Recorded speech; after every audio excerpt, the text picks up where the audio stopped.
Welcome to another Human First AI marketing podcast. I'm your host, Mike Montague. My guest this week is Chris Singel, an AI optimist, a digital agency owner at deltadigitalagency.com, and the star of a very popular TEDx video. Congratulations, Chris. Over 1 million views. Yeah, we made it. Panic, a line from The Hitchhiker's Guide to the Galaxy. And let the robots do the work, which brings us to our opening question about, like, is it human first to let the robots do the work? Yeah, it's really interesting. Even since that TED Talk, I think you'll find if you go and watch it now, it feels like it's out of date because it was recorded almost a year ago now. But I think even when I'm consulting with clients, you continue to hear this thing of like the best results we're getting is when we let our people optimize the stuff that sucks out of their job and then, you know, scale that and make it an actual business process. But I think focusing on what makes people's lives better is getting better business results than saying, oh, we're implementing this robot that'll do 100% of the work, because you're always going to need the people to say, well, there's a reason we don't do it that way, or that doesn't do it on brand, or, you know, that doesn't meet these standards, or it's just not human. It's not how we want to interact with our customers. Yeah, I think for me, everybody keeps thinking it's humans or robots when it can be both at the same time. It can be a yes and. We can have the humans do part, then the robots do part. And there are some jobs we don't want humans to do. There are some jobs we definitely don't want robots to do. And it's a big mess. And I think for me, the latest analogy that I'm loving is kind of like vending machine versus fast food versus, you know, a nice restaurant versus a private chef. Yeah. Well, there's occasions when all of those will do the job. And you're like, you know, you're in line. You're like, I just need a bag of chips from a vending machine. I need a Snickers. I'm angry. Like, I don't want somebody to hand make me a Snickers and take an hour and a half sourcing ingredients. You know, like I just need a snack for $1. Right. That's great. There's other times where I definitely want a private chef to make this meal, or I can't only live on Snickers. And sure. And in sales and marketing and business, that's definitely true, right? And I like that metaphor a lot, but also if I want a private chef, maybe the private chef doesn't like chopping onions. You know, maybe there's part of his job he can automate, and now I get a better meal that's prepared efficiently and deliciously, and his cost is lower, and he doesn't have to do the work he doesn't want to do. Yeah, I love that too. And I think it plays all the way through. Of like fast food, you know, sometimes we got people in there still doing jobs, but most of that in a McDonald's is automated. Yeah, days, right? My kids. We also know the output is designed to be consistent and reliable, not the coolest, edgiest, like most. Not bespoke, not what's it called, omakase, when you get a sushi tailored just for you. That's just perfect. That's a different experience. When you want a Big Mac, you want a Big Mac. Yeah, and I think that's awesome because there's something in that for everybody, and there's time for everybody. So nobody is going to be completely out of a job if they want one. But I do think we should talk to you specifically about what happens when the robots take over. Does that mean we don't work? Does that mean we play for a living and you and I go do stand-up comedy and we goof around? Or is there some combination of both, like working just for the meaning? Or and I touch on it in the TED Talk, but I do think now is the time to start thinking about, hey, if it used to be a discussion of 200 years from now, 100 years from now, 55 years from now, 2 years from now, there's not work for you to do 40 hours a week. That will change and there will be more service work. And I totally agree with you that there will be employment for people. But if you have more free time, can you find something to do what you love? And we were talking in the pre-show interview, there's an AI researcher I really respect, Eliezer Yudkowsky, wrote a whole series of the fun theory of what will you do in an infinite universe with infinite time? Will you get bored? And to put it a little more concretely, I play D&D with college friends online. Like, yeah, I love making up stories and doing things collaboratively with people. I do a lot of improv. And I think I could do that pretty much until I die because it's always a new show. It's always something interesting. And you're always, frankly, getting better at it. So it hits those sort of meaning, accomplishment, purpose, social fulfillment goals that make up a good life if you really want to get into all that psychology and mathematics and science. But at the end of the day, I think now is the time for people to really figure out what does a good life mean to me and how can I get closer to it. There's also, I read everything on the internet. So there's also the FIRE movement, the financial independence movement, where their phrase is build the life you want and then save for it. And we're sort of as a society staring down this sort of, hey, if everyone has enough, then what do we do? What do you actually care about? Does everyone want a 5-course meal prepared every night? Probably not. So we don't need, on the flip side, we don't need that sort of communist structure laying down of like, here is what will be given to everyone. I think the goal is freeing ourselves up to have the liberty and free time and energy and resources for individuals to choose what they like to do. And what I like to do is hang out with my friends and family. Yeah, I love that. In my book, Playful Humans, I talked about like in a world where we don't have to work. If Elon Musk is successful in colonizing Mars, Mm-hmm. he has to set up everything on Mars to enable to support human life before he sends a human there, Yeah, right?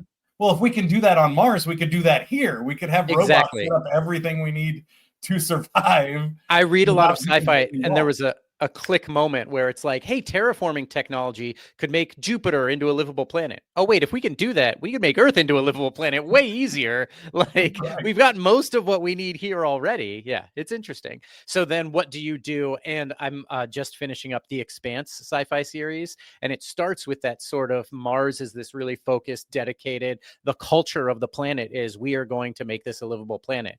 And then they discover 10,000 other planets they can live on. And it shifts sort of like, well, how do we feel as people in the universe if we no longer have that common goal? If we can just fly off to New Terra instead of struggling our whole lives to make Mars livable? There's something I do think that people are going to lose as we get further and further alienated from our labor. But I hope people fill that time with spending time with people they love and making up imaginary worlds and having fun. I certainly love doing that. So in my experience, it works, but Yeah, same. And I think it was Neil deGrasse Tyson that made that point to me. Like, if we can do it on Mars, we can do it here yeah. on Earth. And now that we've shouted out, Douglas Adams, Neil deGrasse Tyson, D&D, and a bunch We're of really cool AI guys, is what I'm research, learning. Not right? nerdy at all. Yeah.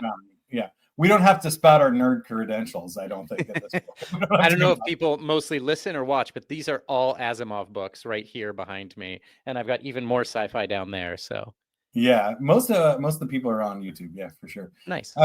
So that is awesome. Now, I want to ask you a little bit about your digital agency Mhm. and what you think the practical application of all this is, because I think it's fascinating talking about the end result, but in the meantime, we got to kind of find our way through this digital change, and that can be scary enough for people.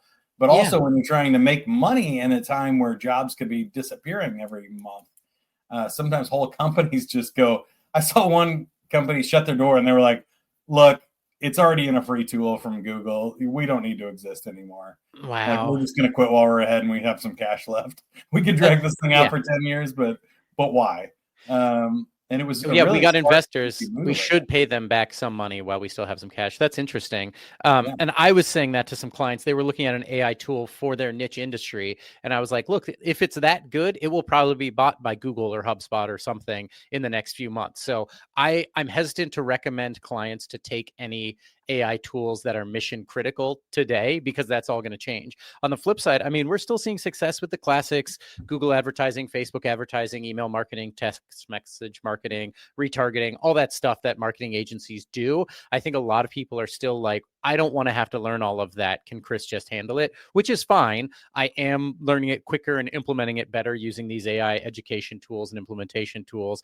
And I have a couple of tools now where the feedback I've gotten is that might be too good, where if it can scrape all 1,000 of these contact people in the niche in month one, but you're stuck in a 6-month contract with the tool, how useful is it to you to hit the same 1,000 people over and over again, especially if you've got an internal sales team and you already had, 80% of that list. So it becomes a question of, hey, how do we go back to being human and not just, yep, I'm going to hit that 1,000 people 10 times with automated emails? Is that working? Is that annoying people? It is. And I often have to train people on sort of the value balance between Facebook and Google and their customers and their users, where people don't want to be inundated with annoying advertisements, but they do want to click on ads and buy things if it's relevant to them. So finding what's relevant and finding your ideal customer and balancing that with annoying the heck out of them is always going to be that balancing act. So I think we're still marching our way towards that. There are those ongoing questions of like, does anyone really care if we buy this mattress over this mattress? And are we making a difference in the world? But for the people who really care and make good quality mattresses, yeah, we do. So I think as long as people enjoy what they're doing, optimizing it and getting better at it and selling products you believe in is what we're doing over here. How's your life going? Yeah, I think very similar. What I realized quickly when I started Avenue 9 is that a lot of people struggle in this abundance thing because for Hmm. so long the race was like, how do we do more advertising? How do we get more leads? How do we get Hmm. more clients? How do we get more contacts in our database? And eventually, I think every good marketer and or salesperson realizes that more is not the answer. Not Hmm. everybody's qualified to buy your stuff. Not everybody's a great client. There is some limit of stuff that you can handle and things Hmm. too. And sure, could we send an email to our client every single day or multiple times a day? Yeah, Hmm. but they're going to unsubscribe. It's going to annoy them. What good is it going to do? Is it not going to be overall? So then the question immediately becomes, what should we do with AI marketing? And so I wanted you to go a little bit deeper on that of like in a world where there's an abundance of data, but not an abundance of necessarily prospects for us, how do we focus in on the right things to do or choose what to automate and what not to? I think it's less scary for people to realize we've been doing a lot of this for a long time, but there's versions of A/B testing now where let's generate 5 headlines. I had a great call with a client not super recently, but previously, where we had a copywriter and a graphic designer, and they generated images and 4 headlines, and it was for Facebook. So I'm like, well, we have a fifth. Should we just drop some crap in there? And it was the best performing. Now, was it best performing because Facebook suggested it and they're trying to encourage us long term to do those, what are they called, shadow nudges, where all this data is backed by weird little data? I've seen good performing ads that have a typo in them, and all the engagement on the ad is, hey, you forgot the period at the end of that sentence. And it's like, Right. okay, but if that engagement raises the visibility and sells more product, I don't know if I'm mad about that. It feels silly and cheap, but there's all these little things like, hey, what are we actually optimizing for and what do we care about? On that note, I do have clients who are like, well, that's not really in our brand. Or on the flip side, who say, oh, this advertisement that we can save you shipping time is really resonating with our ideal customer. We didn't think that was such a big differentiator for us, but now let's change some of our website marketing, some of our sales training so that we've figured out that this is what sets us apart. And let's do more of that. I think it's just iterate and test over and over again. And I think it's going to be a little more, white glove, we'll handle it for you, we'll reduce stress in your life. And people don't really care if we're using AI on the back end. We've got people, writing standard operating procedures and filling out forms and simplifying tasks that used to take 6 hours because now, oh, that person can go do actual meaningful work for the company. But we do have that physical written down thing if we ever need it. So optimizing it in a way that allows us more human time to do that real human interaction and follow through is what the goal is. And I think we're doing great at it. Yeah, I think that's a great take. And you mentioned the typos. I've seen similar things with just general quality of stuff that sometimes the video that you shot on your iPhone outperforms the one you spent $10,000 or more with a video producer on. And we're seeing this shift now with AI video that Mm-hmm. small businesses can make the same or better quality than Mm-hmm. Fortune 500 brands. It also becomes a choice. Then we would all think that maybe we need higher quality videos, or now we can afford stock video footage or a AI generated image that would have cost us too much money before. Again, the question kind of becomes, should we? And have you seen the Yeah. same thing, like ads outperforming that are lower res or have made I mistakes? think there was a very hot moment on the internet where it was almost a cinema verite. It was a true to life, hey, I'm just an influencer, but it was, something we paid a ton of money for and actually had lighting on and sound mics just off camera. But I think I'm seeing a lot of ads now that are clearly AI generated. And I had a social post go up yesterday where it was, hey, this is exactly the type of thing we could do, but the exact type of thing we do is trademarked. So we aren't allowed to say that we worked on that specific product. So let's just throw an AI one up there because it's pretty indicative of what we're capable of without infringing on any of our clients' NDAs. So I think there's a lot of good reasons to use the AI. I was explaining to an older coworker. Having a reason is important, though, right? Yeah, and in situations where good enough is good enough, AI is often good enough, which sounds, circular, but if it's a social post that normally gets 10 engagements, let's test an AI one, and if we just save 90% of our time and got 9 engagements, I'm fine with that. I don't think in situations where we could have hired a human, we want to go with AI because I think they will perform better almost always because they're not going to have 7 fingers and it's not going to get your pushback from people saying, oh, why did you let your staff go? Duolingo got huge pushback when they said they were moving to AI first. But there are a lot of companies who say, we're moving to using AI with our employees and the employees are happier. So no one's going to complain if your staff is happier and you're doing the same work and have the same quality coming through the whole way.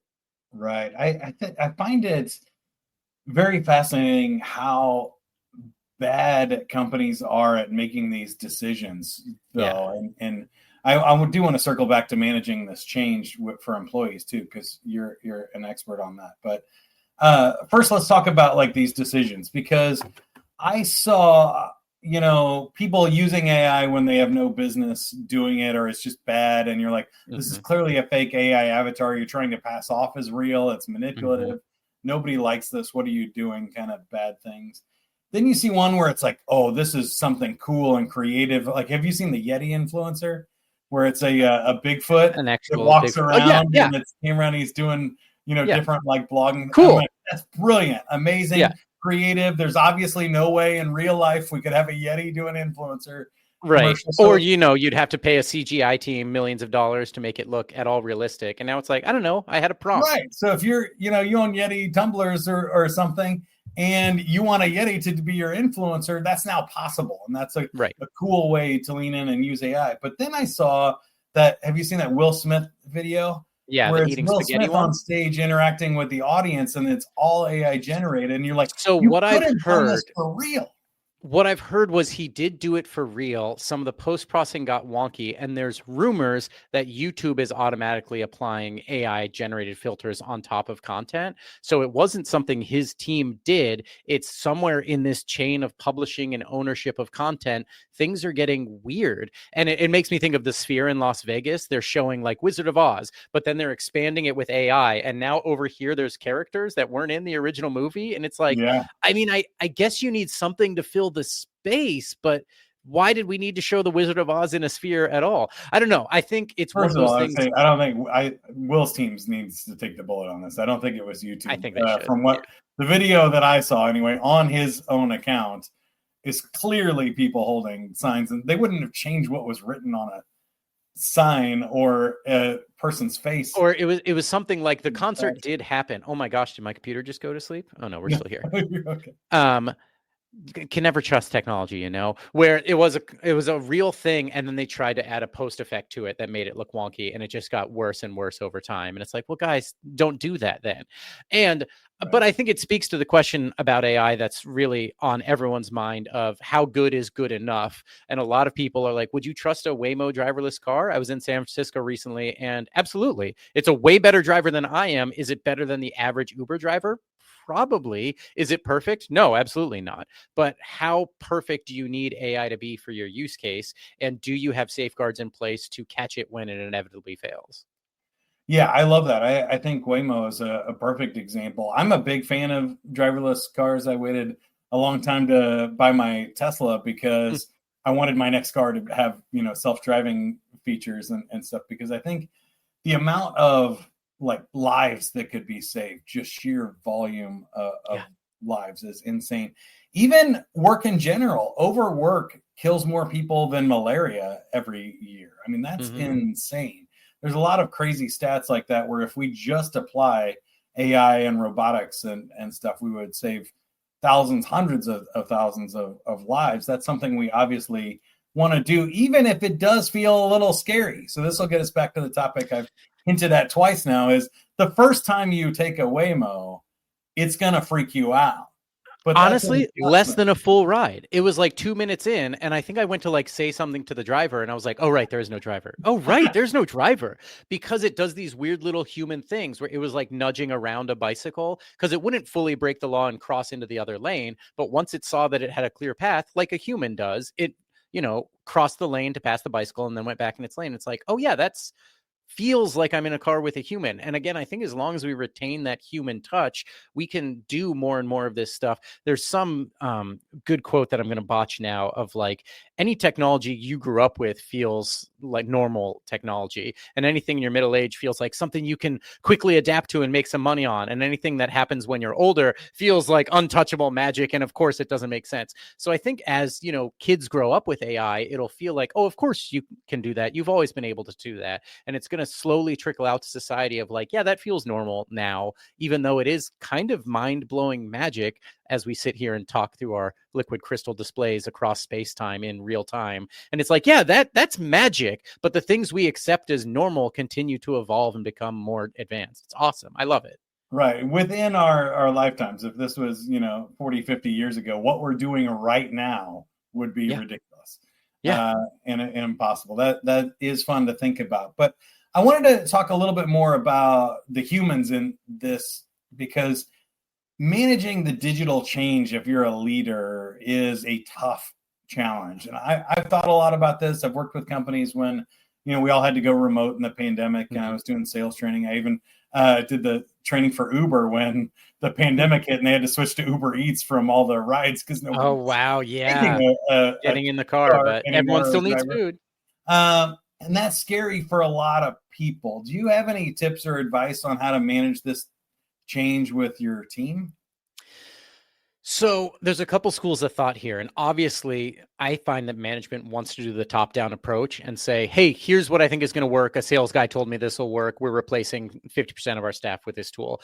I worked at Tegna Station. Tegna is one of the largest news corporations in America. They recently let go a ton of their production staff. And then even more recently, they're planning to be acquired by Nexstar, one of their biggest competitors, because they're so efficient now and they don't have all this overhead. And it's like, I haven't worked there in a long time. I don't want to spread too many rumors, but I can tell you a lot of people aren't happy with that. You lost a lot of good, hardworking people because you made a top-down efficiency decision. On the flip side, I'm very fortunate to work with some companies who say, look, we don't know how to do this. Let's have an all-hands meeting. And Chris, come talk to the entire staff about how we can do it. And after that, the teams come out and say, hey, I use it for scheduling. I use it for writing our standard operating procedures. I use it for drafting emails internally when I have all the details, but I need it done. It would have taken me 15 minutes and now it's done in one. A lot of those little things. And now the staff feels empowered. They have ownership. By the way, they are way more efficient, but it's no longer, hey, I'm telling you we're doing it this way. It's more of a, I wanted you to know my job sucks this way and I found a better way to do it. Let me take responsibility for it. And that has been way more successful. Now, Tegna's stock price is up, having done it the old-fashioned way. So Right. depending what your end goal is, if it's just make more money, implement AI. If your goal is make more money and keep your employees happy who want to stay with your company, ask your employees how we can make their lives better. And I'm sure they have good ideas for you. Yeah, again, I think my take would be it's probably a both and scenario here, where there's just some things that like your employees are never going to want because they like to do it the old way, right? And sometimes you do have to force a change or a tool and help them adapt to that, because it's easier to stay in your comfort zone and do something the old way rather than move and change faster or change direction and stuff. So if Blockbuster had bought Netflix and leaned into streaming or mail earlier, even if it had disrupted their business, they would have been better off. But also, I'm sure there were plenty of people on the front line saying, look, why don't we just have people mail these back instead of driving across town to send these movies back to us? Or, streaming exists, and we have all these examples like that. There are these conversations now where I think people are, like we talked about earlier, you're trying to replace the humans with AI. And it's like, maybe we're thinking too small of like, I don't want Steve at Blockbuster to recommend me a movie. I want Netflix to show me 1,000 movies and I can make my choices. And over time, the algorithm kind of can know what I like and don't like if it has enough data to work with. But why are we trying to replicate Steve when we should be replicating content at scale across everything? And Netflix is starting to get into video games, and like, I can just go on my screen and Netflix, and that could entertain me for several lifetimes. That's a totally different value proposition than Blockbuster was. Now, did we lose something and going with your friends and getting a Pepsi and a pizza and hanging It's out in the best. Blockbuster for an hour? It was the best, but also now I don't have to leave my house and I don't have to put on pants. So, I try But to be you also optimistic. don't have a Twizzler in I your hand. know, I know. Getting some Yeah, Reese's Pieces, some Reese's Crunch. it's Ooh, a baby. trade-off. Yeah, I think the other thing I was going to say there is that we generally, throughout our history as humans, have not just said, "Oh, we got faster, so we're going to lay people off, and we're not going to fill that time with anything exactly. Yeah. productive." Like when the internet, remote work, email, all of these things were invented, it just freed us up to do more time. And especially in sales and marketing, I've never seen any company go, "Oh, we can do that for half the price and half the people. Let's just do Everybody go less home. marketing, or let's do the same for less." I Yeah, always I see them go, will. "Let's do Yeah. twice as much. Let's do 10 times as much then if we can." Maybe I'm Buckminster Fuller in thinking that eventually we'll all just work 4 hours a week. But when you do see these companies testing out the 4-day work week and productivity goes up, I don't Yeah. know, man. I think eventually people start saying our employees will be happier and want to stay with us longer. And maybe it's just the weird forums I read. But if you've got highly paid engineers and they're making a ton of money, if their decisions are to quit working and retire or to still work 4 days a week, you want them to stick around longer. Your highest performers are quickly going to find themselves with more opportunities. Give them a reason to want to stay at your company. And it's probably by offering them a better work-life balance, which might just mean more work and more money. A lot of people do tend to take that option. But Yeah. as we go down that scale of, I'm not going to buy 6 Netflix subscriptions. And like we said, I already have many lifetimes worth of content there. As we have this kind of abundance we talked about, are people going to trade it for more time and more life in their work-life balance? I think so. I think that's a great point. At some point, we do get to a limit where we just don't even need more, or we don't need more work. Also, I love that. That's another thing from my Playful Humans book, is that there are different types of work. And Mm-hmm. so, sure, you might do something like we probably don't need humans to do anymore, but like the physical work of, if you're building a brick wall, there's Mm-hmm. only so fast, and more work equals more wall. Like that's something we need people to put the hours in on. But intellectual work like programming, you mentioned, people slow down. If they work more than Yeah. 40 hours, they actually produce less lines of code than if they had just worked 40 and gone home. Mm-hmm. So more hours doesn't fix the problem, especially when AI can now write the code 100 times faster. We Right. don't need to put in 40 hours. Unless you're spending 100 times as much time debugging poorly written AI code. But Sure. yeah, I mean, I teach comedy classes sometimes and I would do it for free. I get paid to do it, but it's so fun. And it's just like, if you can find something that fills your extra hours and gives you a little bit of income, maybe that's enough to just, hey, I love doing this thing. And, then you fall into some bad equilibriums where maybe we should pay teachers more because all these people who are teachers are such kind and caring, wonderful human beings that they're all willing to work for crap pay. But that's not good for society. So figuring out as a society how we make sure everyone has enough and everyone's doing work that's meaningful to them is a utopia that I haven't solved, but it is the end goal I have in mind.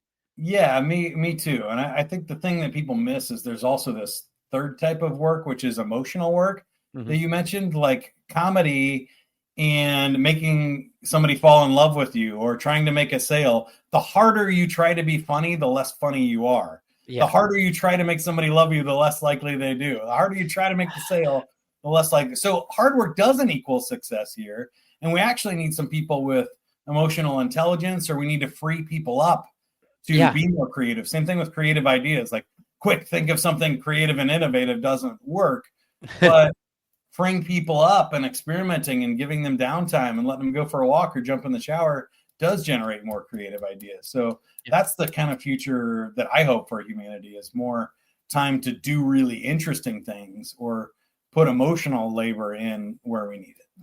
Yeah, and there's a great sci-fi story that is now lost to the echoes of the internet, where basically they create a counterculture against everyone consuming content online all the time, and they dance to the static between radio stations. And then someone makes a cool fashion line out of that, and they make quick fashion and sell the exact clothes they wear and the headphones they like, and you can now tune in to specific frequencies between radio stations. It's like, yeah, I think eventually we'll find a way for capitalism to co-opt everything.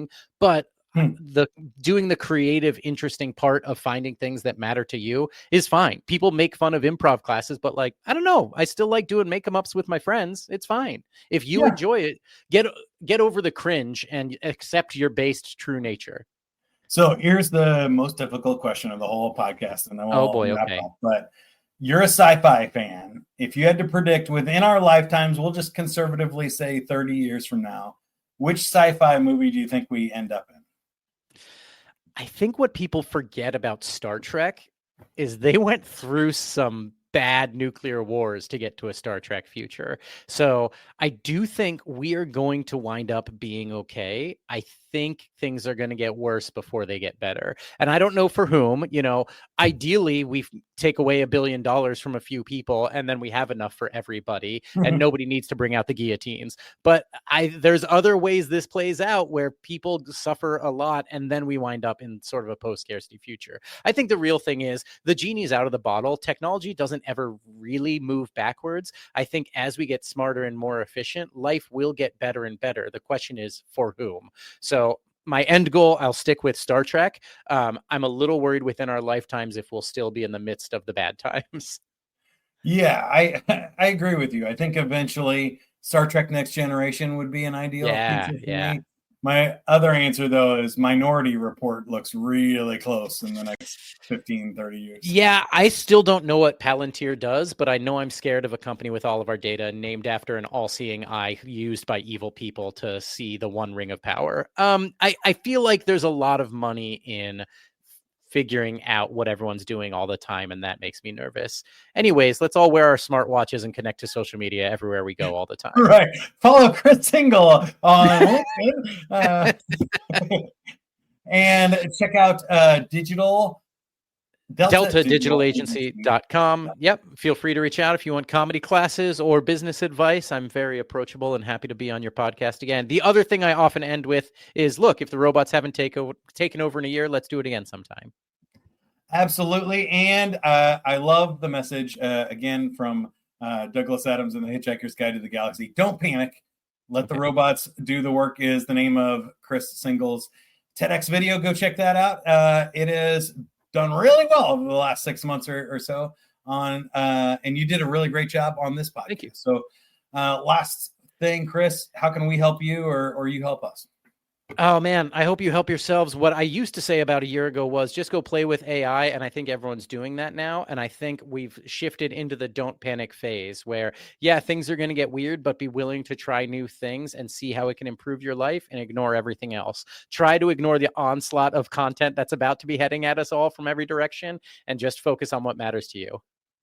Love that. And in your marketing, and especially AI marketing, I believe context matters. So what I do at Avenue 9 is some context engineering for your team. I'll interview your founder, your top salesperson, your best clients, partners, whatever it takes in order to collect the information that you need to put into an AI to let it do the work for you. And we've been creating some really cool stuff that we call scalable storytelling. If that sounds interesting to you, go to avenue9.com. As always, share this episode with somebody that you think needs to hear it. And we'll see you next time. Keep going. Have fun, everybody. Bye. Thank you. Have fun.